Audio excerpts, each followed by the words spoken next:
কোন দেশেতে তরুলতা সকল দেশের চাইতে শ্যামল, কোন দেশেতে চলতে গেলেই দলতে হয় রে দুর্বা কোমল।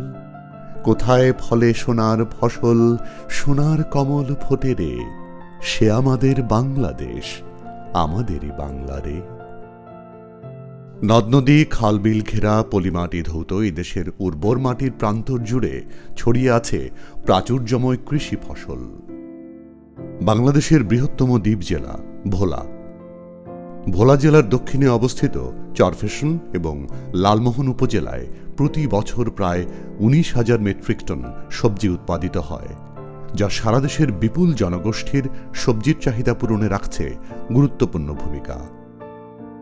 দীর্ঘদিন ধরে এ অঞ্চলের কৃষক প্রচলিত পদ্ধতিতে রাসায়নিক সার ও কীটনাশক ব্যবহার করে সাধারণ মূল্যের সবজি চাষে অভ্যস্ত ছিল।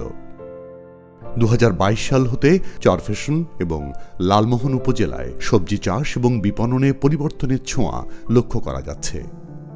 পল্লী কর্মসহায়ক ফাউন্ডেশন PKSF এর কারিগরি সহযোগিতায় আন্তর্জাতিক কৃষি উন্নয়ন তহবিল ইফাদ এবং ড্যানিডার অর্থায়নে পরিবার উন্নয়ন সংস্থা FD এর মাধ্যমে ইকোলজি বান্ধব নিরাপদ সবজি উৎপাদন ও বাজারজাতকরণ শীর্ষক ভ্যালু চেইন উপপ্রকল্পটির মাধ্যমে এই পরিবর্তন সূচিত হয়।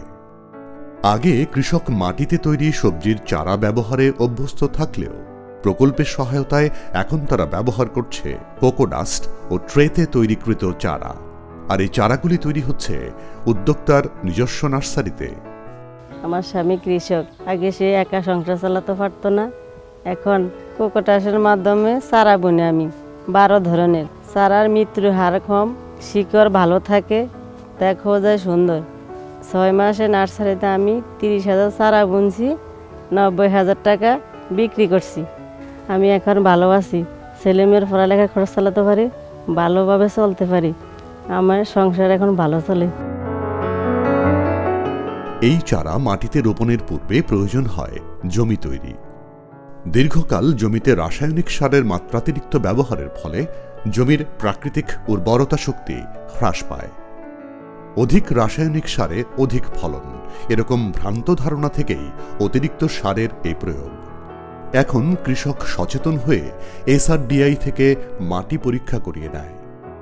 বরিশাল SRD অফিস থেকে মাটি পরীক্ষা করাইতেছি, এই আমার রিপোর্ট। এই পরীক্ষার পরে কি কি সার লাগে ওগুলো আমি নিয়মিত ব্যবহার করতেছি। গোবর, চিটাগুড়, গোমূত্র, ভার্জিন মাটি, দেশি ডালের বেসন ও পানি দ্বারা তৈরিকৃত অণুজীব সার প্রয়োগের মাধ্যমে মাটি শোধন করে থাকে। প্রোবায়োটিকটা ব্যবহার করার হলো জমি উর্বর হবে, তারপরে জমিনে পানি ভালোভাবে ধরে রাখবে। দীর্ঘদিন ফসল করার পরে আমাদের জমিগুলো একটু দুর্বল হয়ে যায়, তখন আমরা এটা স্প্রে করলে আমাদের জমিগুলো হারানোর শক্তিটা বৃদ্ধি পায়। আর যদি আবার ফসলে স্প্রে করা হয় সেখানে পোকামাকড়ের আক্রমণ একটু কমে। আমরা এখানে 50 থেকে 60 জন লোকে আমরা প্রায় 20,000 লিটার প্রোবায়োটিক সার আমরা উৎপাদন করেছি। উৎপাদন করার পাশাপাশি আমরা এগুলো বাইরে বিক্রি করতে পারতেছি। এতে আমাদের নিজেদের চাহিদাটাও মিটছে এবং কি অনেক লোকের কর্মসংস্থানের ব্যবস্থা হয়েছে। ইকোলজিক্যাল ফার্মিং পদ্ধতিতে সবজি চাষের জন্য মাটি পরীক্ষার রিপোর্ট অনুযায়ী পরিমিত মাত্রায় জৈব সারের প্রয়োগ লক্ষ্য করা যায়। কৃষকের মাঝে জৈব সারের চাহিদা বৃদ্ধি পাওয়ায় 2টি উপজেলায় 35 জন উদ্যোক্তা বাণিজ্যিকভাবে কেঁচো সার উৎপাদন শুরু করেছেন। প্রাথমিকভাবে কেঁচো সার তৈরির পদ্ধতি সম্পর্কে তারা প্রশিক্ষণ পায়। তারপর প্রকল্পের আর্থিক ও কারিগরি সহায়তা এবং নিজের অর্থায়নে 5 জন উদ্যোক্তা বড় পরিসরে এই কার্যক্রম গ্রহণ করে। বর্তমানে বছরে প্রায় 900 টন কেঁচো সার উৎপাদিত হচ্ছে, যা বিক্রয় হচ্ছে 1200 জন সবজি চাষির মাঝে। আমি 1 বছর আগেও কিন্তু এই কেঁচো সার সম্পর্কে কিন্তু জানতাম না। পরবর্তীতে এই প্রকল্পের একটা আমি ট্রেনিং পাই, 20 কেজি কেঁচো ছেড়ে 40টা চারি দিই এখন আমি শুরু করছি। এখান থেকে প্রায় প্রতি মাসে আমার 8 থেকে 900 কেজি ভার্মি কম্পোস্ট উৎপন্ন হয়। কিছু আমার নিজের জমিতে ব্যবহার করি, আর বাকিগুলো আমি বাইরে বিক্রি করি। এলাকায় এগুলোর প্রচুর চাহিদা, প্রতি মাসে এখন 8 থেকে 9,000 টাকা আমার ইনকাম হচ্ছে। এ অঞ্চলের কৃষক আগে শুধুমাত্র কৃষি কাজ করে যে আয় করত তা দিয়ে পরিবারের সকল মৌলিক চাহিদা পূরণ করা কঠিন ছিল। বর্তমানে তারা সীমিত সম্পদকে কাজে লাগিয়ে কেঁচো সার ও কেঁচো বিক্রয়ের মাধ্যমে যে বাড়তি আয় করছে তা তাদের অর্থনৈতিক সমৃদ্ধি আনার পাশাপাশি স্বপ্ন দেখাচ্ছে বৈচিত্র্যময় কৃষি উদ্যোগের। সবজি চাষের ক্ষেত্রে সজ্জান পদ্ধতি খুবই পরিচিত একটি নাম। সারি সারি নালার উপর সবজির বিস্তার দেখতে যেমন মনোমুগ্ধকর, তেমনি এটি সবজি চাষে খুবই কার্যকর পদ্ধতি। কিন্তু বছরের ফেব্রুয়ারি থেকে মে মাস পর্যন্ত মিঠা পানির স্বল্পতার কারণে সবজি চাষ প্রায় অসম্ভব হয়ে দাঁড়ায়। পানির স্তর অনেক নিচে নেমে যাওয়ায় গভীর নলকূপ স্থাপনের মাধ্যমে সেচের ব্যবস্থা করতে হয়, যা অনেক ব্যয় সাপেক্ষ ব্যাপার। আবার যে সময়টুকুতে বৃষ্টির পানি জমে তাও সবজিতে রাসায়নিক সার ও কীটনাশক ব্যবহারের কারণে মাছ চাষ অসম্ভব হয়ে যায়। বর্তমানে ইকোলজি বান্ধব নিরাপদ সবজি উৎপাদন ও বাজারজাতকরণ শীর্ষক প্রকল্পের মাধ্যমে 4টি গভীর নলকূপ স্থাপনের ফলে কৃষক 12 মাস সবজি চাষ করতে পারছেন।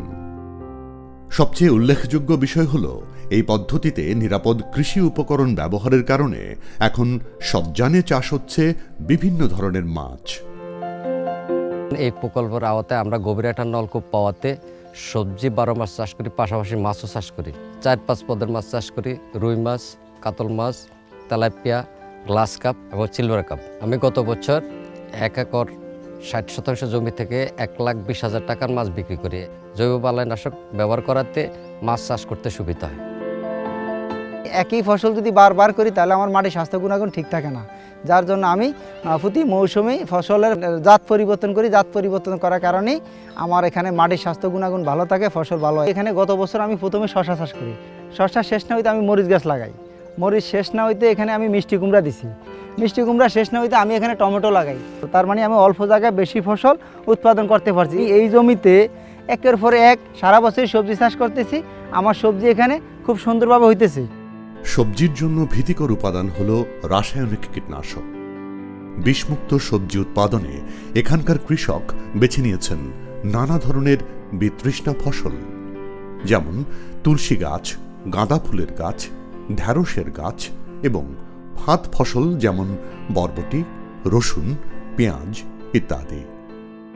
পাশাপাশি জৈব উপাদান হিসেবে ব্যবহার করা হচ্ছে ফেরোমন ফাঁদ ও আঠালো কাগজ। এতে করে কৃষকের উৎপাদন ব্যয় কমছে প্রায় 15 ভাগ। তাছাড়া রাসায়নিক কীটনাশক ব্যবহারের ফলে কৃষকের যে বিভিন্ন শারীরিক সমস্যা হতো সেটাও দূর হয়েছে। আমরা আগে কৃষি চাষ করতাম দাদন নিয়ে, এখন দাদন নিয়ে আমরা ন্যায্য মূল্য পাইতেছি না। এফডি পরিমাণ সংস্থা পিকেএসের মাধ্যমে ঋণ নিয়ে আমরা ওই দাদনের টাকা ফেরত দিয়ে দিছি। এখন আমরা সবজি আমাদের কালেকশন পয়েন্টে নেই, আমরা সবাই একসাথে করিয়া আমরা বিভিন্ন সিটি মার্কেটে বিক্রি করি। এগুলি বিক্রি করে আমরা খুব লাভবান হয়েছি। 33% জমিতে চাষ করি আগে আমাদের 60 থেকে 70,000 টাকা ইনকাম আসতো। এখন আমরা দাদন ফেরত দিয়া বিভিন্ন জায়গায় বিক্রি করি, আমাদের এখন 1 লক্ষ থেকে 1,20,000 টাকা আয়তে আছে। কৃষকের উৎপাদিত সবজি বাজারজাতকরণের সমস্যা সমাধানে স্থাপন করা হয়েছে কালেকশন সেন্টার। কৃষক তাদের উৎপাদিত নিরাপদ সবজি সহজে বাজারজাত করার জন্য কালেকশন সেন্টারে নিয়ে আসেন। সেখানে রয়েছে ওয়াশিং, গ্রেডিং, সর্টিং এবং প্যাকেজিংয়ের সুবিধা। কালেকশন সেন্টারের এই সকল সুবিধা পাবার কারণে স্থানীয় বাজারের পাশাপাশি কৃষক তাদের উৎপাদিত সবজি বিদেশে রপ্তানির স্বপ্ন দেখছেন। এই প্রকল্পের মূল উদ্দেশ্য হল নিরাপদ সবজি উৎপাদন এবং সদস্যদের আয় বৃদ্ধি করা।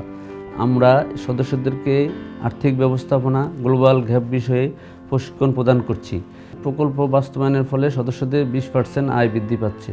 সদস্যরা তাদের উৎপাদিত পণ্য বাজারে ন্যায্য মূল্যে বিক্রি করার সুযোগ পাচ্ছে। এছাড়াও সদস্যদের আর্থিক চাহিদা বিবেচনা করে পরিবহন সংস্থা উপযুক্ত ঋণ প্রদান করছে। এ মাটির সূর্য সন্তান কৃষকরাই আবহমান কাল ধরে বাংলার মাটিতে সোনা ফলানো ফসল উৎপাদন করছেন। তাদের ঘামে ঝরা অবদানেই বিশ্বের সবজি উৎপাদনে বাংলাদেশের অবস্থান এখন তৃতীয়। এদেশের কৃষক অক্লান্ত পরিশ্রমে ঘাম ঝরিয়ে দেশের মানুষের খাদ্যের যোগানের জন্য অবিরত কাজ করে যাচ্ছেন। তাদের কারণেই আমরা আজ বৈচিত্র্যময় কৃষি ফসলের বাংলাদেশ দেখছি। দেশও এখন স্বপ্ন দেখছে সমৃদ্ধ কৃষির। অদূর ভবিষ্যতে আমাদের এ সকল চাষির হাত ধরেই উৎপাদিত নিরাপদ সবজি একদিন পৌঁছে যাবে বিশ্বের বড় বড় বাজারে ব্র্যান্ড বাংলাদেশ নামে। ইকোলজিক্যাল ফার্মিং পদ্ধতিতে সবজি চাষ, কৃষকের আয় 12 মাস।